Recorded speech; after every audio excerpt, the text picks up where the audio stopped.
Have local church budget, so dig in deep. I think it's time for our children's story now. Okay, am I on? It's on. Okay. 1 year ago today, I was not here.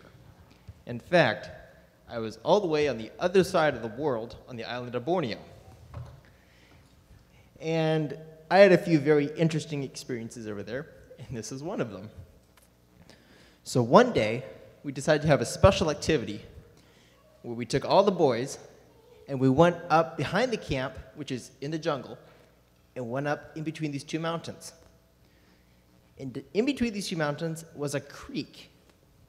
And in about a mile, it had probably 30 or 40 waterfalls.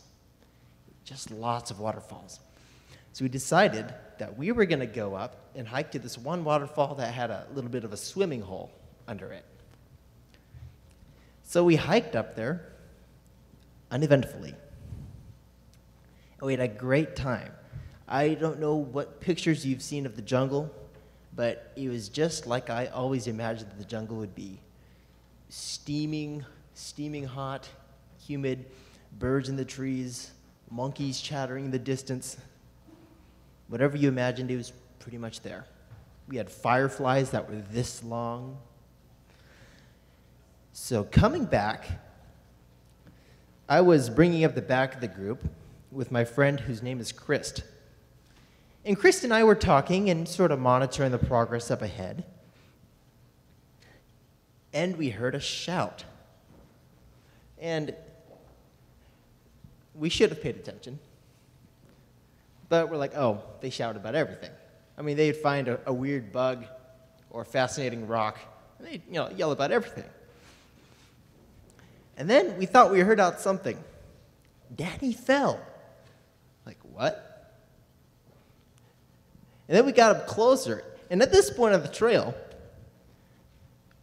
it was very muddy, and it was high up on a hill, and this hill sloped down to a cliff. And the cliff dropped off into the creek just above a waterfall. So we got up closer, and we're at the peak of this, and we hear, "Danny fell!" And Chris and I looked off to our right, and there in the mud was a trail of broken shrubs and claw marks as he had tried frantically to hold on as he slid down the hill. And we looked down and realized that he had slid right off the cliff. And my heart sank. I said, oh boy. So Chris and I got to where you have to climb down a rope to get down this hill.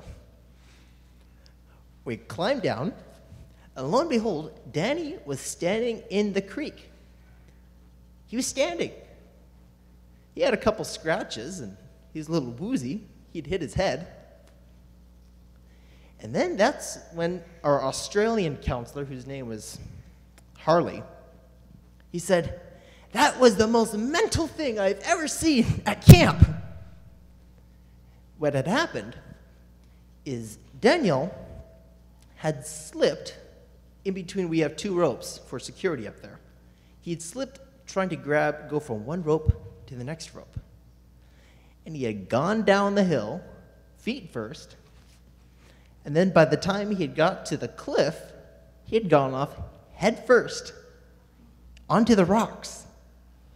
And he would have rolled off the waterfall, except that one of our counselors was standing at the top of the waterfall for no apparent reason and was there at just the right time to catch him. And he ended up walking out of there under his own power. And he ended up being completely okay. And it wasn't until after the fact that we realized that he was not one of our Adventist young people.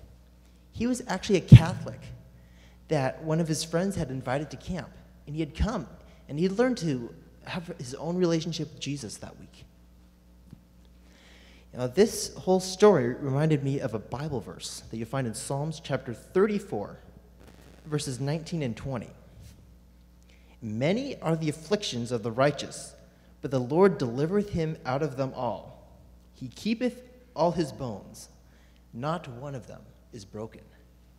And that's exactly what God did for Danny that day.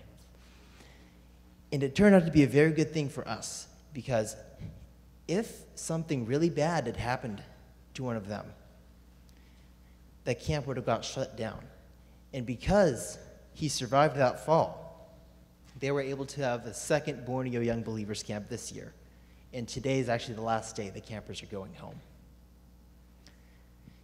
So as you go about your week, you can remember how God protected Danny and ask God to put his hands over you as well.